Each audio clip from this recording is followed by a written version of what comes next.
decades, a single envelope rested in silence inside the royal archives, untouched, unreferenced, and deliberately forgotten. It was not catalogued for historians. It was not indexed for succession. It bore no public record, only the unmistakable seal of the Duke of Edinburgh, and a handwritten instruction so specific that no archivist dared question it, to be opened only upon my passing, in the presence of the keeper, in one blood air. That condition alone should have been enough to signal danger. Most royal documents exist to preserve continuity. This one existed to disrupt it. The envelope was discovered not through investigation, but routine. An archival review, meant to reorganize estate materials, uncovered it buried beneath layers of correspondence, wills, and ceremonial records. At first glance, it appeared unremarkable. Aged paper, familiar seal. But when the instruction was read aloud, the room changed. Few within the inner court even knew such a document existed. Fewer still were prepared for what it contained.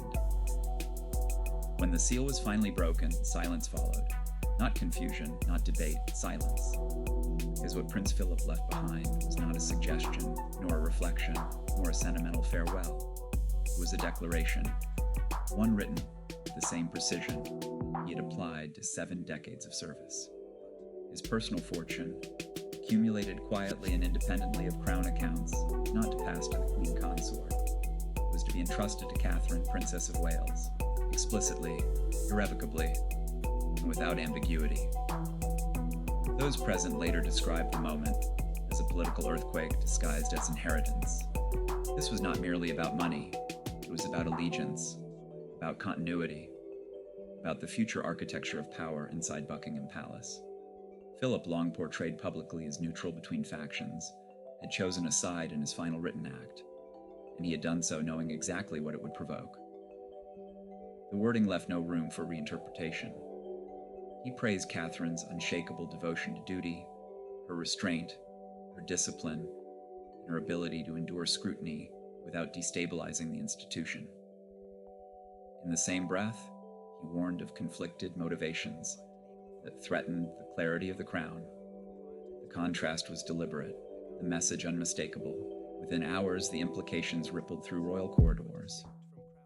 At Clarence House, where Charles and Camilla had operated under the assumption of settled influence, panic set in. Advisors scrambled not to spin the contents, but to verify them.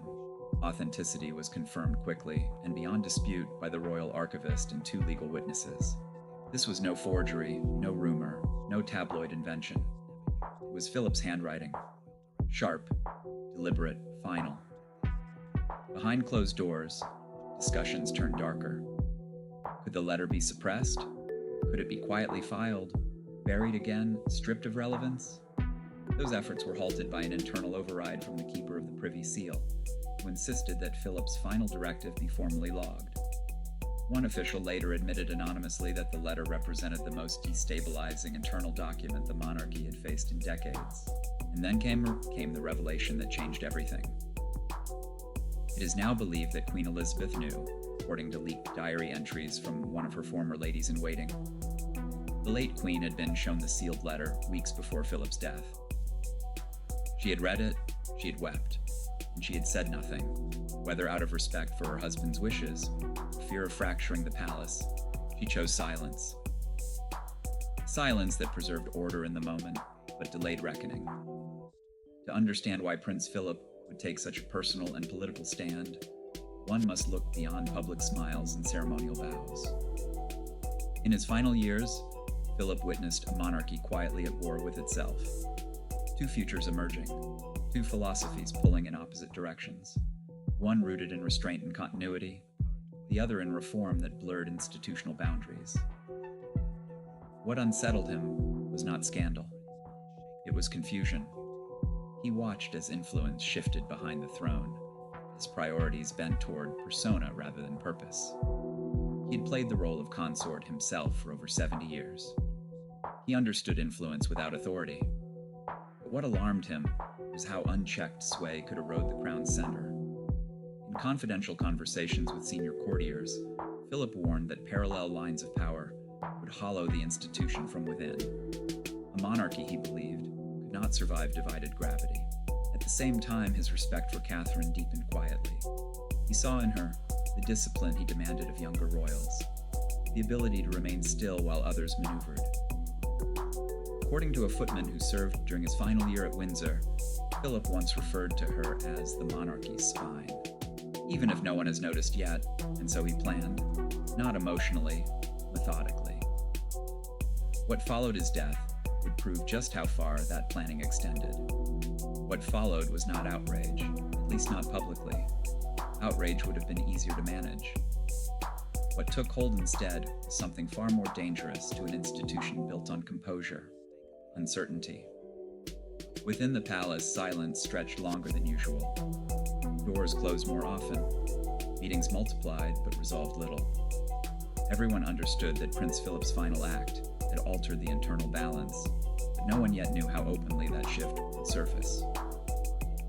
Fortune itself, while substantial, was never the true issue. The monarchy has always known how to absorb money. What it struggles to absorb is intention. Philip's directive was intentional, in a way that could not be disguised as sentiment. It was not a gesture of affection. It was a verdict. Catherine did not learn of the inheritance through ceremony or announcement.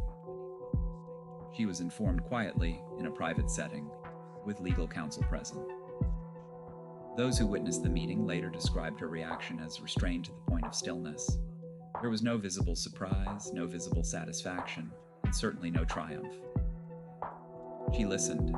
She asked questions. She sought clarification on process rather than privilege. This response alone unsettled those who had expected shock or resistance. Her first concern, according to one source familiar with the exchange, was not what the inheritance meant for her, but what it might provoke within the family. That instinct revealed why Philip had chosen her. He was not rewarding loyalty. He was investing in stability.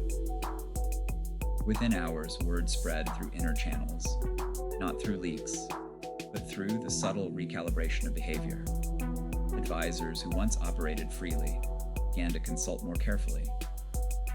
Conversations grew cautious. The inheritance was not publicly acknowledged, but it was privately felt. At Clarence's house, the response was markedly different. There, the directive was received not as an endorsement of Catherine, but as a rejection of others. Camilla's inner circle struggled to interpret Philip's move without personalizing it. Some argued that the Duke had overstepped. Others suggested he had been manipulated in his final years. These theories collapsed quickly under scrutiny. Philip's mental clarity at the time of writing had been documented extensively. His resolve was unquestionable. What troubled them most was not the letter itself, but its implication. If Philip had felt compelled to intervene so decisively, what had he seen that others had ignored? And more importantly, who else might share his concerns? Queen Elizabeth's silence became, in retrospect, its own message. By neither contesting nor publicizing the directive, she allowed it to exist in a liminal space, officially acknowledged, unofficially contained. This restraint delayed confrontation, but it did not prevent it. Power, once redistributed, does not revert quietly. Catherine, for her part, did not alter her behavior. There were no new public appearances, no subtle shifts in tone, no assertion of influence. This consistency was not accidental. It was strategic restraint. Any visible change would have confirmed fears. Any misstep would have been interpreted as validation of Philip's critics. So she remained exactly as she had been. Behind closed doors, however, dynamics were shifting. Invitations were extended differently. Conversations included new voices. Advisors recalculated whose counsel mattered most. Catherine's presence, once symbolic, began to carry weight in rooms where decisions were shaped long before they reached public view. Prince William was acutely aware of these shifts. He had grown up watching the consequences of unspoken tensions ripple through the monarchy. He understood how easily perception could harden into narrative. His approach mirrored Catherine's, calm, measured, deliberately unreactive. Together, they absorbed the implications without amplifying them. What Prince Philip had done was force a question the monarchy had postponed for years. Not who would wear the crown, but who would hold its moral center. Succession is predictable, influence is not. By choosing Catherine, Philip had articulated a preference for steadiness over maneuvering, or restraint over ambition. This preference did not sit comfortably with everyone. Some saw it as an attempt to freeze the monarchy in an idealized past. Others viewed it as a necessary correction. What mattered was that the conversation could no longer be avoided. Philip's letter had become a mirror, reflecting anxieties that had been carefully managed but never resolved. Within weeks, subtle lines were drawn. Not publicly, never explicitly, but alignment became visible in patterns of support, in who defended whom during internal disputes, and whose advice was sought during moments of uncertainty. Catherine found herself at the center of this realignment without ever seeking it. She responded by narrowing her focus further. Publicly, she continued her work in early childhood development, mental health, and family advocacy.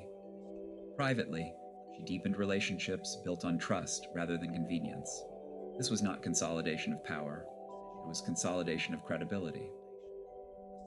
The inheritance, meanwhile, was placed into a trust structure designed to remove personal discretion. This decision, made at Catherine's insistence, ensured that the funds could not be used impulsively or symbolically. They would serve long-term purposes aligned with Philip's intent. This move neutralized criticism before it could take form. It signaled responsibility rather than advantage. Those who had expected Catherine to become emboldened found themselves disarmed. Those who had hoped the issue would fade quietly realized it would not. The letter remained. The trust existed. The alignment had shifted. As months passed, the monarchy continued its outward rhythm. Ceremonies were held. Engagements were fulfilled. Public confidence remained intact. Yet beneath that surface, a recalibration was underway. Prince Philip's final act had introduced a new axis around which decisions now turned. It was not dramatic, it was not visible. It was slow, deliberate, and deeply unsettling to those who preferred ambiguity. In time, even critics were forced to acknowledge the precision of Philip's choice. Catherine did not wield influence overtly. She did not seek to control narratives. She did not exploit endorsement. Instead, she embodied the very restraint Philip had praised. In doing so, she validated his judgment without ever invoking it. This, perhaps, was the most destabilizing outcome of all. That the inheritance did not corrupt, did not inflate, did not provoke excess. It clarified. Clarity in an institution sustained by tradition and silence can be the most disruptive force imaginable. Clarity has a way of exposing what silence once concealed. As weeks turned into months, the monarchy began to feel the weight of Prince Philip's final directive, not through open conflict, but through altered behavior. Decisions that had once been made casually now carried hesitation. Advisors spoke more carefully. Language became precise. The absence of chaos did not signal resolution. It signaled recalibration. What Philip had done was remove ambiguity. He had not named enemies or issued condemnation, but he had drawn a line. And once a line exists, every movement is measured against it. Catherine, without ever invoking the inheritance, became the reference point for that line. Her consistency, her refusal to capitalize on advantage, made it impossible to dismiss Philip's judgment as emotional or misguided. Within senior circles, comparisons began to surface quietly, not spoken aloud but implied. Who stabilized a room and who complicated it? Who listened and who maneuvered? Who absorbed pressure without redirecting it outward? Catherine's presence, once appreciated but peripheral, began to feel central. Not because she demanded space, but because she created it. Queen Elizabeth's decision to remain silent about the letter continued to shape events long after her passing. Her restraint had preserved unity in the short term, but it also transferred responsibility to the next generation. William understood this more clearly than anyone. He recognized that leadership was no longer about inheritance alone, but about cohesion. And cohesion could not be commanded. It had to be earned. William's trust in Catherine deepened during this period, not because of Philip's endorsement, but because of how she carried it. She did not confide excessively. She did not speculate. She did not vent frustration. Instead, she refined her instincts, sought counsel selectively, protected the institution even when doing so cost her personal ease. This restraint frustrated those who had hoped the inheritance would provoke visible division. Without spectacle, there was nothing to attack. Without reaction, there was no leverage. Catherine's silence was not passive. it was disciplined. Behind the scenes, structural changes began to emerge subtly. Projects aligned with Catherine's long-term interests gained momentum. Initiatives once stalled by indecision moved forward with renewed confidence. This was not favoritism, it was alignment. People gravitated toward clarity because clarity reduces risk. At the same time, resistance hardened quietly in other quarters. There were those who viewed Philip's move as an unacceptable intrusion into succession dynamics. They argued that personal wealth should not influence institution trajectory, but these arguments faltered against one inconvenient fact. Philip had acted precisely because influence already existed. He had not created imbalance, he had named it. Catherine remained insulated from these debates by choice. Her focus narrowed further, not as retreat, but as discipline. She invested deeply in her early childhood initiatives, expanding partnerships, commissioning research, and anchoring her work in data, rather than sentiment. This approach reinforced her credibility. She was not speaking from ideology, she was speaking from evidence. Publicly, her engagements reflected continuity rather than change. Privately, her counsel was increasingly sought on matters that extended beyond her formal portfolio. This expansion was organic, not declared. It occurred because people trusted her judgment. Trust once earned tends to travel. The inheritance, now settled within its trust structure, faded from daily conversation, but never from awareness. It had done its work. It no longer needed attention. The real legacy was behavioral, not financial. William and Catherine's partnership grew more visibly unified. Their appearances together conveyed steadiness rather than performance. There was no attempt to project authority through force. Their authority emerged through alignment. They spoke with one voice, not because they rehearsed it, but because they shared priorities. This unity stood in contrast to other dynamics within the royal family. Where ambiguity persisted elsewhere, their clarity felt almost unsettling. It exposed fragility without naming it. It suggested continuity without insisting on it. In an institution that often relies on unspoken hierarchy, this quiet coherence became a new kind of power. As Catherine's influence grew, so did scrutiny. Observers searched for signs of overreach, for moments when restraint might crack. They found none. Instead, they found repetition. The same composure, the same attentiveness, the same refusal to rush. This repetition was not accidental. It was the result of discipline practiced over years. Catherine had learned early that consistency outlasts spectacle, that reliability builds confidence, that leadership does not require constant assertion. Prince Philip had understood this. His endorsement was not based on affection alone. It was based on observation. He had watched Catherine navigate pressure without complaint, adapt without losing self, and absorb criticism without retaliation. These qualities, invisible in headlines, mattered profoundly within the palace. In the months that followed, even those initially skeptical began to adjust. Not because they agreed with Philip's choice, but because Catherine's conduct left little room for opposition. Resistance without justification collapses under its own weight. The monarchy, as it often does, adapted, not dramatically, incrementally. New norms emerged, consultation expanded, decision-making slowed in some areas and accelerated in others. These shifts were subtle enough to avoid public notice, but significant enough to alter trajectory. Catherine's role in this evolution remained understated. She did not claim credit, she did not narrate progress, she allowed outcomes to speak for themselves. This humility reinforced trust. What became increasingly clear was that Philip's final act had not crowned a successor. It had strengthened a foundation. By choosing Catherine, he had affirmed a model of leadership rooted in restraint, service, and clarity. A model capable of enduring pressure without fracturing. As the institution moved forward, this foundation proved resilient. Challenges continued to arise. Criticism did not disappear, but the center held. And in that holding, the monarchy found something rare. Not unanimity, not certainty, but stability anchored in values rather than personalities. Prince Philip's letter no longer needed to be read aloud. Its message had been absorbed into behavior. Its influence lived on, not in controversy, but in coherence. This, perhaps, was his most enduring legacy, not the inheritance itself, but the recalibration it initiated.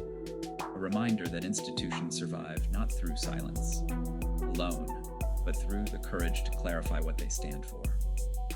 And if you're still listening at this point, it means this story has held your attention for a reason. So take a moment to support the work behind it. Like the video so it can reach others who value depth over spectacle. Subscribe to the channel if you want more long-form stories that slow down, look beneath the surface, and explore power without shouting about it. And if any part of this resonated with you, leave a comment below. Not to argue, not to perform, but to be part of a quieter conversation that understands what's really at stake.